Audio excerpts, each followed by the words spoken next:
I grew up on the south side of Chicago, which is where the blues came from, you know? Man, what a great time that was. It was the 1950s, and it was, rock and roll had just started, the blues was big and just fat and mean. Muddy Waters, Little Richard, rock and roll, Muddy Waters, Howlin' Wolf, Chuck Berry, Magic Sam, Slim Harpo, geez, John Lee Hooker. Roy played with John Lee Hooker, produced John Lee Hooker album, so we be blues guys here. And rock and and rock and roll was just exploding. Chuck Berry and Elvis Presley and Fats Domino and all that good old stuff. Boy, what a time that was. And I had a great time. Of course, there was no sex. It was the 50s, so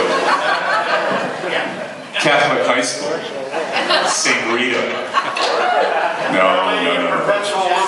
Our Lady of Perpetual Motion. It's right here. Our friend of perpetual motion. What a time. God, it was so hot. There was such heat upon the land. Rock and roll started, blues was happening in Chicago, but rock and roll took over all of America.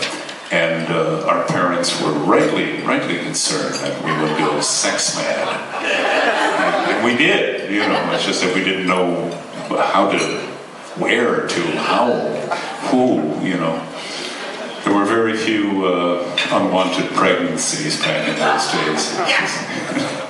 There was no fucking, we weren't fucking. A little necking, you know, but that was about it. Well, what a great time. So all that blues was just, the blues was just amazing. Rock and roll was amazing. Blues on the radio. There was a radio station in Chicago, I forget the call letters, but it was called a rhythm and blues station. And they played mainly blues and a little bit of rhythm every once in a while, but it was so hip. It was like, I was there when, like, Muddy Waters had a new single, the classic song by Muddy Waters, Hoochie Coochie Man. Al Benson, the DJ from 3 to 6 in the afternoon after school, came on and said, here's a new record by my friend, my good friend Muddy Waters. It's called I'm a Hoochie Coochie Man. I had never heard the song before. It was a new single, a brand new dun dun dun dun dun. Gypsy woman told my mother, before I was born, you got a boy child coming. He's going to be alternating between Son of a Gun and Rolling Stone. He's going to make pretty women jump and shout, and the world's going to know what it's all about. And he was here. Everybody knows I'm here. I'm the Hoochie Coochie Man. The whole wide world knows I am.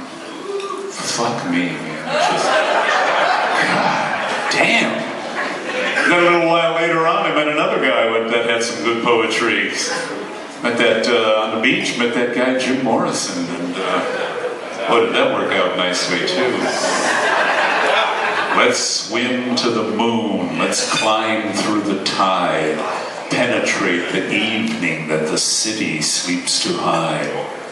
God, ooh, Jim, it's so cool, man. Because we had been friends at UCLA, and I thought it was just, wow, those are great lyrics, holy cow. And what was really fun, because this is LSD talking now, this is the LSD days. I don't know if you people, who does LSD anymore? Nobody does LSD anymore, because, you know, where do you even get it? I've talked to a couple of young kids, they said, yeah. The kids do acid. Yeah, we do acid. Well, you don't act like it, for Christ's sake. And what was great about Jim's stuff is that, like, at the end of Moonlight Drive, death enters the equation. Come on, baby, gonna take a little drive, going down by the ocean side. Get real close, get real tight. Baby, gonna drown tonight. And I said, whoa. Holy, what is this, like one of those Japanese movies of double suicide? Holy, baby, gonna drown tonight. I said, oh, that's so cool. I loved it, of course. You know, my Slavic, dark, moody Slavic genes went, woo, yeah, LSD, death, Drown Tonight, Double Suicide. And I was just hearing all that great stuff I could play behind it. It was, boy, did we have a good time. It was as much fun as the 50s. Except we were getting laid and taking LSD and starting a rock band. And so I asked him, I said, this is great, man. You got any more songs? He had My Eyes Have Seen You. He had Summer's Almost Gone, which I thought were both terrific. And I said, it's fabulous. We got to get a rock and roll band together. I said, there's only one problem. He said, but what's that? I said, what do we call the band? And he said, The Doors. I said, the what? That's like The Doors. That's like the stupidest name of... Wait, time out. You mean The Doors of Perception? He said, yeah, you got it, Ray. I said, holy shit, psychedelic. We're gonna be a psychedelic rock band. Beatles are doing She Loves You, yeah. Stones are doing Chicago Blues, and which was no big deal to me. I grew up in the south side of Chicago, as previously mentioned. We're going to be right down the middle, psychedelic.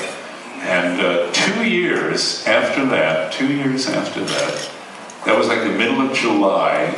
2 years later, middle of July 1967, Light My Fire becomes the #1 song in America.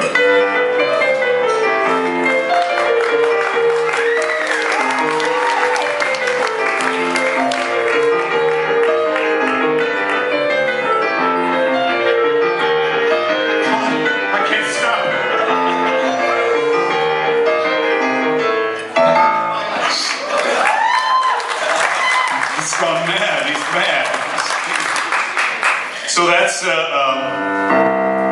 the story of the Doors.